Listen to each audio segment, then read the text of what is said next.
शिकारी और जादुई सांप की कहानी। एक शिकारी रोज एक जंगल में जाता था और शिकार करके जो भी पशु पक्षी मिलता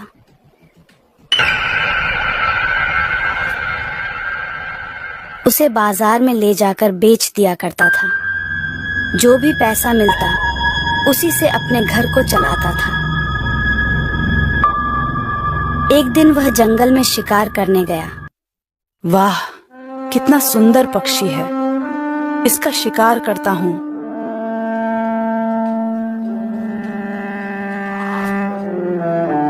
उड़ गया और कहीं चल कर देखता हूँ।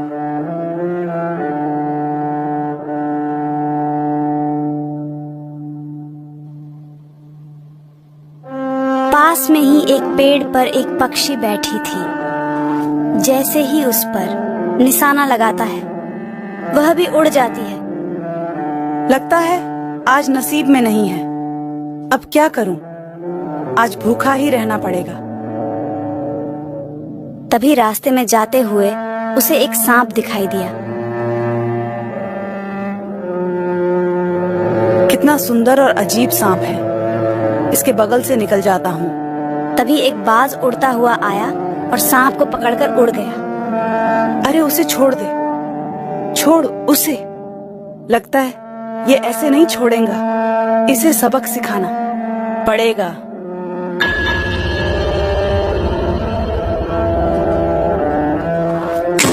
चलो अब सही निशाने पर लगा। अरे ये तो मेरे तरफ आ रहा है, अब क्या होगा? माफ कर दो मुझे माफ कर दो।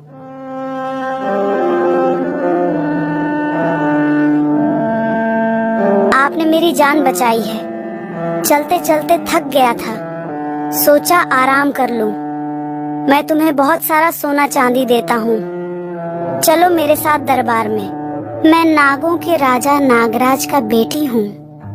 मुझे नहीं चाहिए सोना चांदी, मैं शिकार करके ही खुश हूँ। ठीक है, तुम चलो मेरे साथ। मेरे पिता के पास जादुई पत्थर है जिससे सभी पशु पक्षी की भाषा जान सकते हो।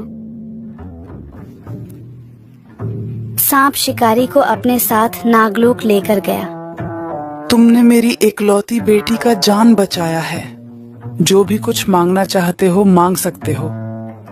महाराज, मुझे अपना जादुई पत्थर दे दीजिए। लो ये जादुई पत्थर, इससे सभी पशु पक्षी की भाषा जान सकते हो। लेकिन एक चीज याद रहे, इसका राज किसी को नहीं बताओगे, नहीं तो पत्थर के बन जाओगे। जैसी आपकी आज्ञा महाराज।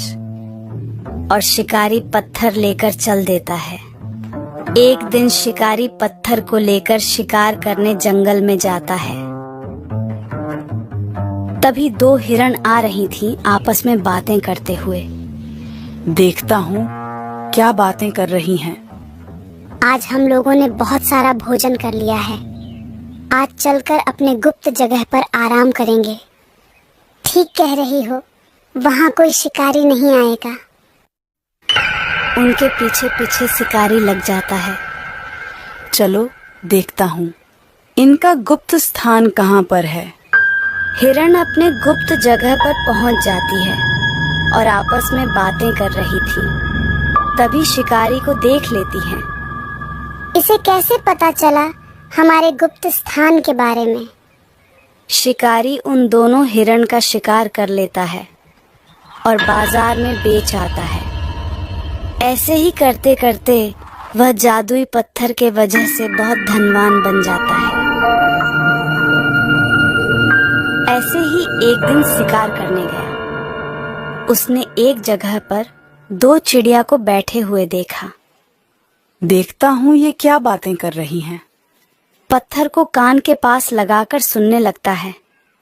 तभी एक चिड़िया कहती है, जानती हो, गांव के पास वाली पहाड़ी पर ज्वालामुखी फटने वाला है।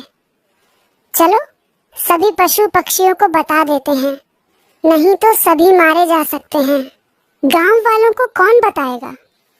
वे हमारी भाषा नहीं जानते, बेचारे वे सभी नहीं बचेंगे। चलो चलते हैं, अभी सभी को बताना है।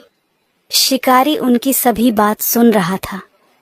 वह जल्दी जल्दी अपने घर की तरफ जाता है।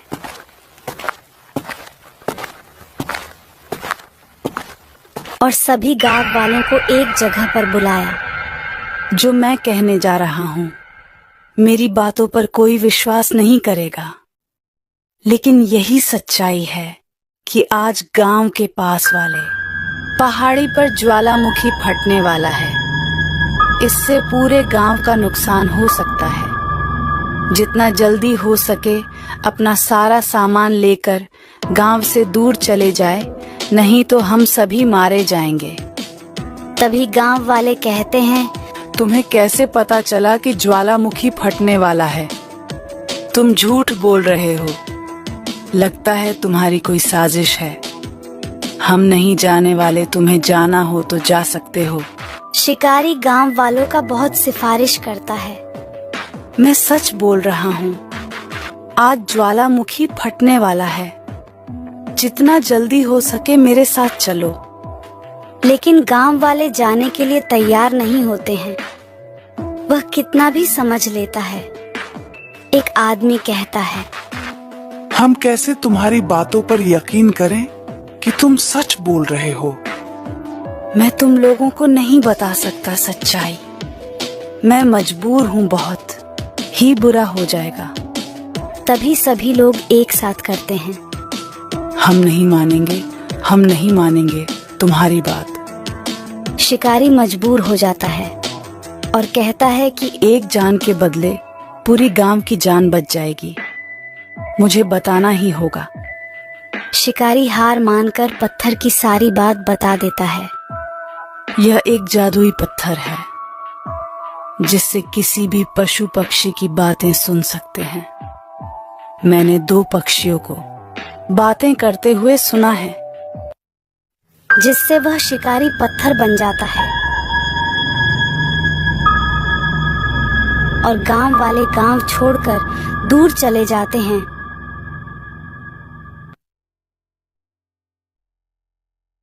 तभी ज्वालामुखी फटता है और चारों तरफ लावा फैलने लगता है।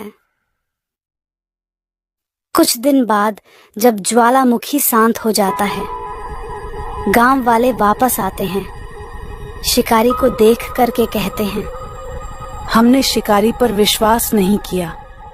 बेचारा अपना जान दे करके हम सभी गांव लोगों का जान बचाया।